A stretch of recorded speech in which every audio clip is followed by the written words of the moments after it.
Today, I want to talk about who I think the antagonist in the next Mass Effect game could be, both for better or worse. We're going to go through a list. I'm going to talk about why I like or don't like each of the options, and we'll go from there. So let's jump into it. Okay, so just to kick it off, my list is the Reapers, the Leviathans, some kind of Terminus Alliance, the Initiative, and the Kett. Let's start off with the Reapers. The Reapers, I have to put on the list, I think, even though it's the least likely thing, I believe. No matter how Mass Effect 3 ends, no matter what they do with the future of the game, how they handle the trilogy and canon and all that stuff, I can't imagine they would do the Reapers again. It's why I kind of don't like the idea of the synthesis or control endings of Mass Effect 3 even being considered for canon or to move forward, because I just don't like them still existing. I think them just being out there, especially the control ending, just makes it too easy to one day be like, oh, maybe they're back. The Reapers, the Reaper time again.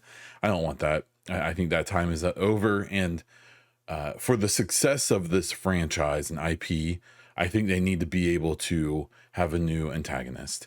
It's already going to be hard enough to replace Shepard if they are going to, as we saw with Andromeda. They don't need to completely rehash everything if they are even going to do that. The advantages of the Reapers, the good thing, I guess, familiarity. They already know how to handle them. In theory, there is some lore left there to explore, I guess. But that kind of leads into the second possibility, which is a little more interesting and I hope just as not likely, being the Leviathans. The Leviathans are interesting because they come completely from a DLC. So, and I have only ever played the game with that DLC. So, I'm new to the franchise as of the Legendary Edition. I remember playing through this the first time being like, whoa, this is crazy. And then at the end of it being like, wait, like that's where the Reapers come from? Like, oh, okay. Like it just seemed, it's if you're a Division fan, and if you're not, I apologize, I'll be quick. The Hunters in the Division are one of the coolest like factions or groups or individuals in that game, or at least they were, because when you don't know anything about them, that mysterious quality, the lack of certainty about them, why are they here? Who are they? Whatever, what's their purpose, makes them the most interesting things in the game. And then in the Division 2 in the post-launch, fairly recently, they've been explained. And now, I mean, they're still cool, I guess.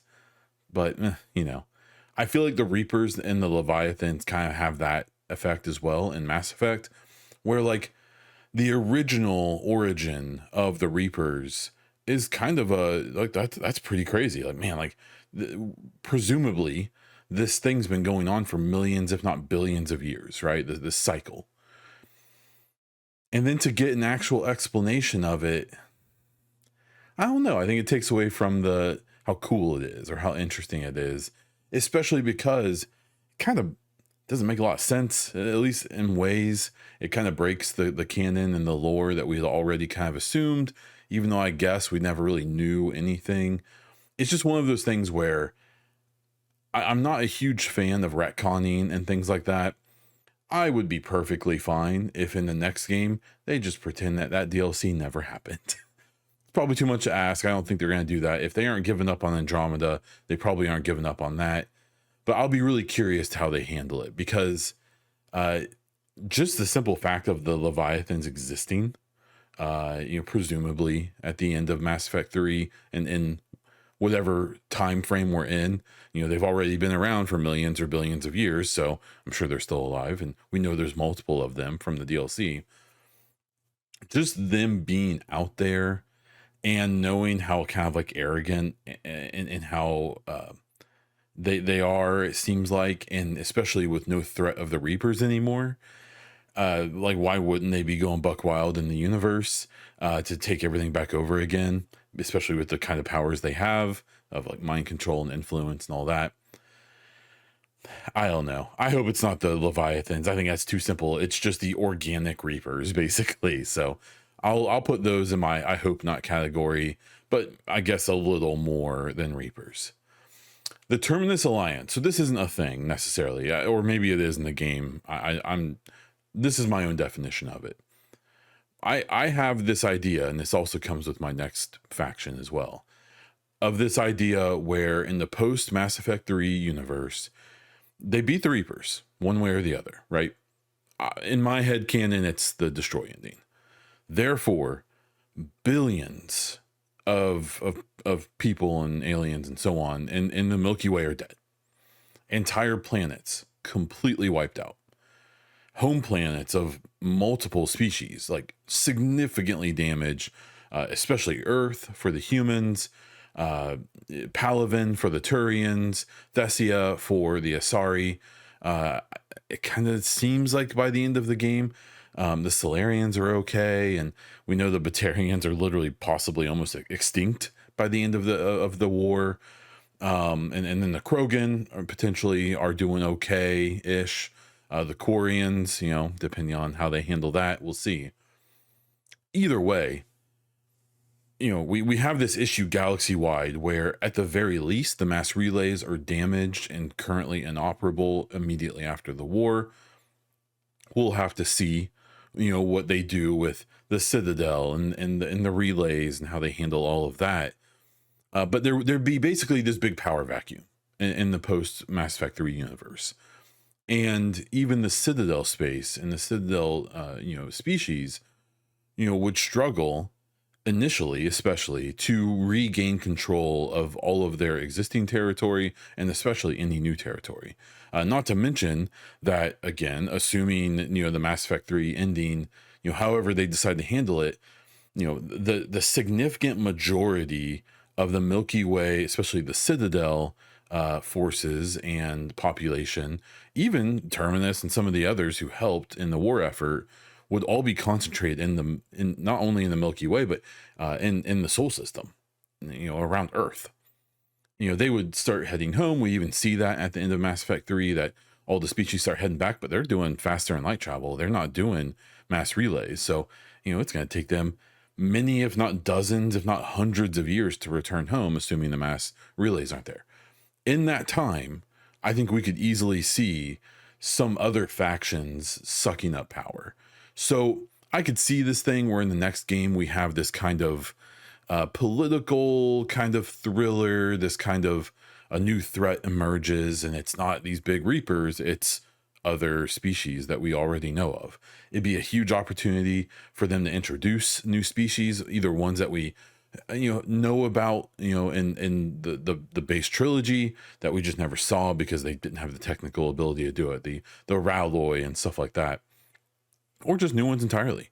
I've talked about how there's always this possibility that during the war, in a search for resources and allies, they may have opened up more relays and tried to find untouched planets and things like that.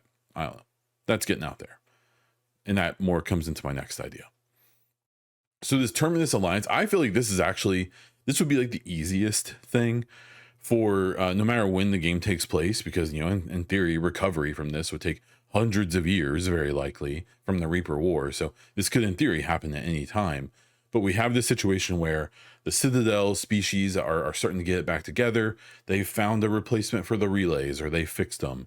The Citadel is, orbiting Earth now, and it's this new, center point. The humanity has taken a much larger role in the universe, and because of their victory and what they did for the war effort and blah, blah, blah.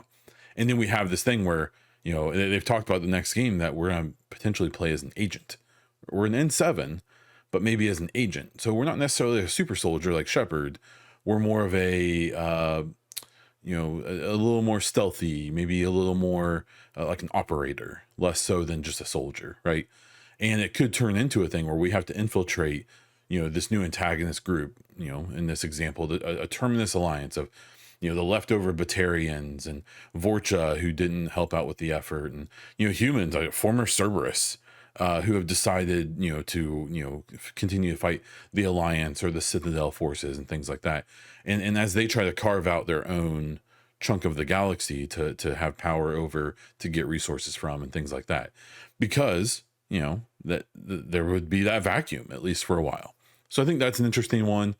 The most interesting one to me, the one I actually hope is true, and I think that there's almost no chance of it, but we'll have to wait and see, is the Initiative as the antagonist. So we know the Initiative as this kind of shadowy group that we don't actually know who the benefactor is of, and that's, I assume, going to be a mystery we'll explore in the next game no matter what.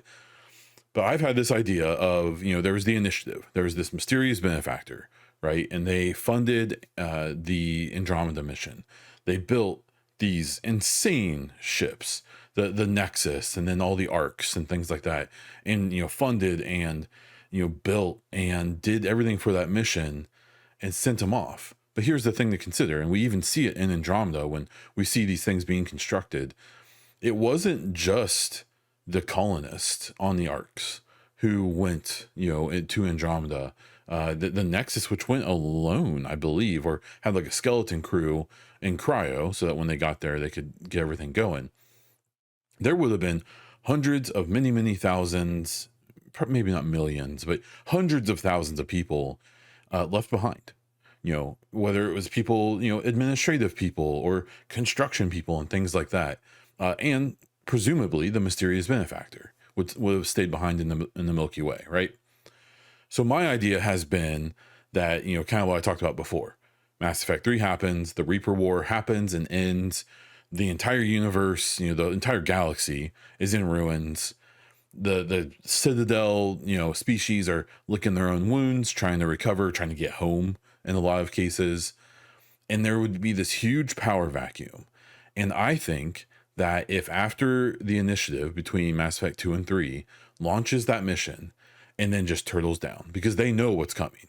It's implied multiple times during Andromeda that the people who the mysterious benefactor and presumably others, on a board or whatever, knew the Reapers were coming, like knew this war was impending. And that's partially why they did that trip. Now, the public reason, I believe, was to set up like trade routes and to expand, the influence and stuff like that of the Milky Way species. But we kind of learned throughout Andromeda that a big part of it too was like, hey, we think things may get completely destroyed here in the Milky Way. We should send, we should escape, or at least with a contingency, right? To try to settle another galaxy that won't be affected by the Reapers, presumably. Who's to say that, that's a whole different video. So I have this idea where the next game takes place as us being a N7 agent, an operative of some capacity, as either right after Mass Effect 3 or many years later, who knows? Because again, recovery would take time.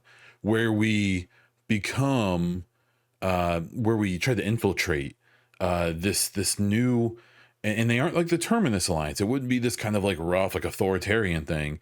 The Initiative would be a friendly face, but they very well may be like, hey, the Citadel can't do this. The Citadel species, the Council, they didn't handle the Reaper War well. They didn't help preparation well. Like, they failed. So we should be them now. And we start seeing this race between the Initiative, the remnants of the Initiative, which would, in theory, would be well-funded, well-resourced, all of that, because they were able to do the Andromeda mission.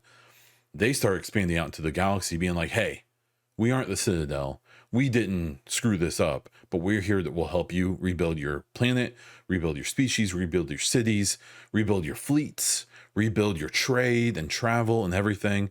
But you ally with us instead of the Citadel Alliance, because the Citadel Alliance would have very little power, at least for a long time, as they try to reach back out into the various parts of the galaxy and stuff like that they used to control. And what we would have would be this kind of this fight between these two very powerful organizations, and we, as the N7 agent, there's so much possibility there that you could be antagonistic to the Initiative, and be like, no, like the Citadel, we need to handle this, you can't be doing this, and you could be an antagonist to them. Or by choices and relationships and all that, you could start to be convinced by this, like, oh, maybe they are right. Maybe they are better for the galaxy than the Council because of all the mistakes the Council's made. Or somewhere in the middle, right? You could be a peacemaker, or you could pick sides. Like, that sets up a game that I think would be really interesting. And that's why the initiative being the antagonist or some variation of that would be most interesting to me, without having to just do Reapers 2.0, right? Now, the final possibility, which is the one I think I almost hate more than the Reapers, is that it's the Kett. So we know from Andromeda that the entire Andromeda story, it takes place in like one system, right? And the Kett, it's just like an expeditionary force. Obviously, it turns into a bigger thing, with what happens, throughout the game, especially at the end. But at the end of the day, the forces we were fighting in Mass Effect Andromeda was just like a scouting group, was an expeditionary mission, and the Kett that we see aren't even like the main Kett. Like they're just an expeditionary force. They are relatively small, and because they didn't expect any resistance really. And when you find out about the origins of the Angarans and stuff like that, it's they are likely a much larger presence in the universe than what we see in the Andromeda game, right? And that's alluded to as well. I suspect this is actually very likely going to be the antagonist or some version of it. We've seen from teasers like back in 2023 during that little trailer and the poster they put out, and even the text in between the segments of the trailer they put out, lots of allusions to Andromeda, and some connection between Andromeda and the Milky Way. This seems, maybe they were just testing things out, from a BioWare perspective. I don't know. But I suspect, for better or worse, this is actually the most likely one, that the Kett, or whatever the Kett come from, are going to end up being the antagonist. I wouldn't prefer that, but what I will say is that I'm at a point now where I just hope Mass Effect 5 gets made and comes out.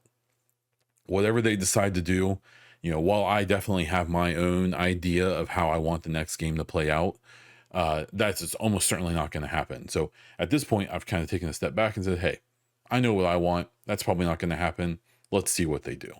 And this is one of those situations where I'll just have to trust the process, I think, and trust Mary DeMarley to write a story that makes me care about whatever they end up doing, which she probably will. So those are my ideas. I rambled on for actually not as long as I thought I was going to. Let me know what you think down below. Who do you want to be the antagonist in the next Mass Effect game? Do you think any of my ideas are worthwhile? Do you like them? Do you not like them? Let me know. I genuinely, I'm curious. Maybe I'll make a follow-up video with other people's ideas, or just other people who know more than me. Maybe there's more out there than I'm aware of. If you want more videos about Mass Effect 5, BioWare in general, or just gaming news and speculation, consider subscribing to the channel. Hit the like button so more people see this, we can have a little more discussion, and consider becoming a YouTube member so you can get videos just like this one a hair early. If you want to see everything else I'm doing with podcasts and all that, check out the links in the video description. That's also where you can find other ways to support what I'm doing. That is all I have for this one, so until next time.